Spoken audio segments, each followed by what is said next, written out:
Hello, my name is Kennedy, and I would like for you to consider how it is for a person with a disability to receive medical care. Needing medical care but not being fully able to understand your doctor or your diagnosis, or not being able to afford the costs of your treatment, or not even being taken seriously by your doctor when you complain about chronic pain. Unfortunately, for people with disabilities, this is a big reality. Despite many advances we've had in modern medicine, people with disabilities still face many barriers to their care, including poor communication, misdiagnosis, higher costs, and overall unequal treatment. An important step moving forward is improving how providers are trained to care for patients with disabilities.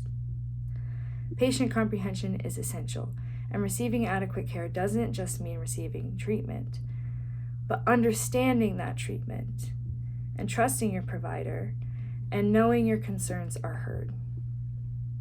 We should consider creating a certification for providers who are trained in this manner so that patients with disabilities can feel that they are in a safe and supported environment and they are getting well-informed care.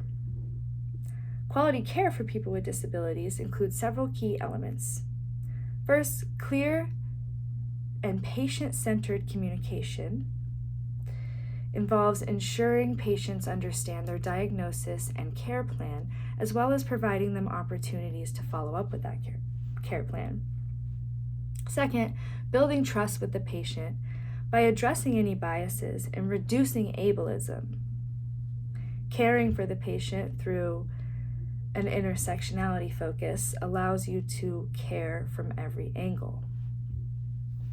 Third, accurately recognizing and treating symptoms while understanding the difference between a person's baseline activity and any new or worsening conditions. And finally, addressing the financial burden by working to reduce the disproportionate costs associated with disability care. These changes will increase our quality of care. We would improve access to care, patient-provider trust, and ultimately have better health outcomes. Patient-provider trust is so important for these good health outcomes because if a patient trusts their provider, they are more likely to follow up with their treatment plan and are more likely to seek treatment early on.